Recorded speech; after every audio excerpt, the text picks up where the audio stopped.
He was really good at breaking things. He just wasn't good at fixing them. I think the worst thing for us is to just repeat the 2020 election and have kind of the same thing happen again. All right, Nikki Haley and Ron DeSantis targeting Donald Trump in the final push before the Iowa caucuses. DeSantis has poured his resources into the Hawkeye state, even saying he expects to win. But with the former president dominating the polls, many analysts see a race for second place. Still, there are plenty more states to go. After Iowa, all eyes will turn to New Hampshire, where Nikki Haley is gaining momentum, and then Nevada and Haley's home state, South Carolina. Let's talk about the campaign strategy ahead with Mara Gillespie, founder and principal of Blue Stack Strategies and former advisor to Speaker John Boehner. That seemed like a long time ago. All right, here we go, Mara. It was sane then. Are these candidates making a strong enough case for themselves? I mean, it's a little bit late on doing that, but it's definitely needed. And the 2024 election is Republicans to lose. You know, they really need to make a case for themselves. I think Nikki Haley and DeSantis both hit on those 2 points about people don't want a 2020 repeat. And there were good policies that Republicans can put forward, and here's why they're running. And they really need to separate themselves from Trump, but also remind people why Trump should not be our candidate. And I do believe that if we have Donald Trump as our candidate, we will lose 2024. And that's a disservice to the whole country, because right now people aren't too thrilled with the Biden-Harris administration for a multitude of reasons. You know, obviously we've talked about our porous borders, migrants flooding into the country, and also recently, you know, lack of transparency.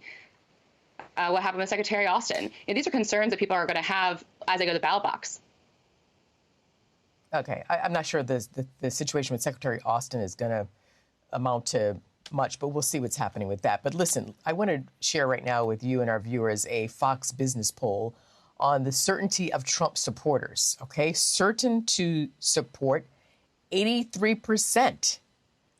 Only 16% say they might change their mind. So, Mara, I mean, listen, if this is a done deal, might this discourage people from voting, or do you really think that there's room to peel off voters from Trump? We know that polls can be sometimes misleading, and I do think that there is an opportunity to capitalize on some of those Trump voters and sway them to Ron DeSantis and kind of divide up the Trump vote. But again, the most important part here, and looking at those polls, is to encourage GOP voters who don't typically vote in a primary to go out and vote, to encourage independents who in states where they can vote in the Republican primary to get involved and vote in the primary. That's our biggest concern here, I think, as we look toward the general, is getting through the primary. Historically, less than 30% of the country of the voting population votes in a primary election. That's not great for us. And so you end up getting candidates that don't reflect what a general election would get them to the finish line. So we really do need people to go out and vote. And I think that both Nikki Haley, Ron DeSantis, they should be encouraging that as well during all of their rallies, especially in these first 4 caucuses. Mm-hmm. Hey, is your hair over your microphone? Flip your hair over your right shoulder really quickly for me. Yeah, perfect. Sure. I'm not sure if that's it or not. But so listen, what are you expecting, Mara, out of the Iowa caucuses? I mean, and how will they set the tone for the rest of the races this year? I do think Donald Trump will likely take the top spot, but I also think that if you're looking at it from a Nikki Haley or a Ron DeSantis perspective, you're really hoping to do well, but you don't stop here. You go through the next 4 and then kind of reassess. So I think when Ron DeSantis said that's completely a lie, that he's not dropping out, that's smart for him to do, because they're going to need, again, to kind of divide up the Trump vote. And for Nikki Haley's camp, she's going to hope that he stays in there through beyond South Carolina, quite frankly, because it helps her. And again, looking to be the general nominee for the GOP. Mm-hmm. But one thing I did want to point out, about yeah, go ahead. Sorry, one thing I wanted to say about Secretary Austin. What I was saying there was, you know, transparency in the Biden administration. I think as voters and the general public has been disappointed with him, I do think that that's going to play a role in when they assess the Biden-Harris administration.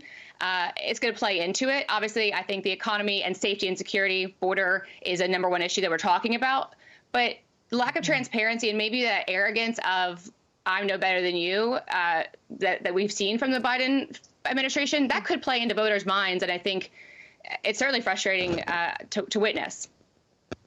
Yeah, no, I understand your point about transparency. I'm just saying, look, we're in the middle of a serious entanglement in the Middle East, and perhaps, just perhaps, the defense secretary did not want not just us, but the world to know that he was, in a more vulnerable situation health-wise. I don't know. So let's just see how this plays out. Yeah. But we pray that he does recover. Absolutely. All right, Mara, thank you for dealing with me and letting me fix your hair. But it looked good. It just I was hearing noise in my ear. Maybe it's the voices in my head, Mara. I don't know. Thank you. Nice to see you. See you next time, Mara Gillespie.